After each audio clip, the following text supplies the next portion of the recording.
ভারতের বিপক্ষে সেমিফাইনালে আকবর জিসানদের ক্যাচ মিস আর বাজে থ্রোয়ের ঘটনা তো এখনও তরতাজা। এরই মধ্যে ব্লকবাস্টার ফাইনালে জিসান আলমের আরও এক ক্যাচ মিস। ভুল থেকে সবাই তো শিক্ষা নেয়, টাইগারদের বেলায় ঘটনাটা কেন ভিন্ন হয়? সিনিয়র থেকে জুনিয়র সব পর্যায়ের ক্রিকেটে তো একই ভুল বারবার করার ঘটনা এখন নিয়মিত। ইনিংসের শুরুর বলে সাকলাইনের দারুণ এক থ্রোতে পাকিস্তানের ওপেনার ইয়াসির খানকে ফেরানো গেছে ঠিকই, কিন্তু এর পরের গল্পটা তো হতে পারত আরও ভিন্ন রকম। টাইগার বোলাররা এদিন যেভাবে বল করেছে তাতে সঠিক ফিল্ডিং পজিশন থাকলে পাকিস্তানকে অল আউট করা যেত ১০০ রাগে, কিন্তু সঠিক পজিশনে ফিল্ডার না থাকায় রাকিবুলের বলে ইনসাইড আর অফসাইডেই বাউন্ডারি এসেছে একাধিক। ভারত ম্যাচের অত বড় কোনো ব্লান্ডার পাকিস্তান ম্যাচে না হলেও জিসান আলমের ক্যাচ মিস ছিল বড্ড দৃষ্টিকটু। তবে ফিল্ডিংয়ের সেই ছোট ছোট ভুলগুলো পার পেয়ে গেছে বোলারদের নিয়ন্ত্রিত বোলিংয়ে। পাকিস্তান শাহিনসকে বাংলাদেশ এ দল আটকে দেয় মাত্র ১২৫ রানে। লক্ষ্যটা ছোট তাতে কি, হাবিবুর রহমান ইনিংস শুরু করলেন তার সহজাত ভঙ্গিতেই। ৬ দিয়ে রানের খাতা খোলা এই ব্যাটার টাইগারদের ভালো শুরু এনে দিলেও দলের অন্যান্য ক্রিকেটাররা এদিন ছিলেন আসা যাওয়ার মিছিলে।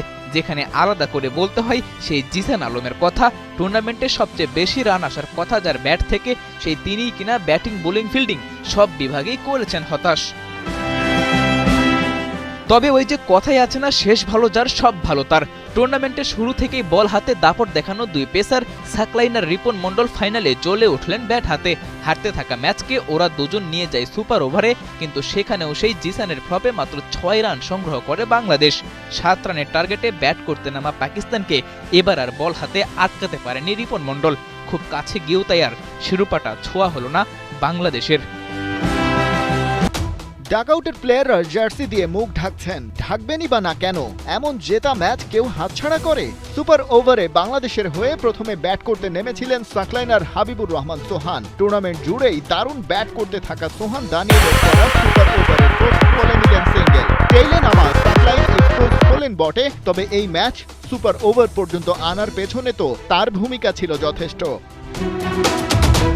কিন্তু প্রথম বলেই আউট হয়ে গেলেন। তারপর জিসান আলম নেমে ওয়াইডে একটা বাউন্ডারিও পেলেন। সুপার ওভারের তৃতীয় বলে উড়িয়ে মারতে গিয়ে রোপ পার করতে পারেননি জিসান আলম। পাকিস্তান শাহিনসকে টার্গেট ছুড়ে দেয়া গেল মোটে ৭ রান।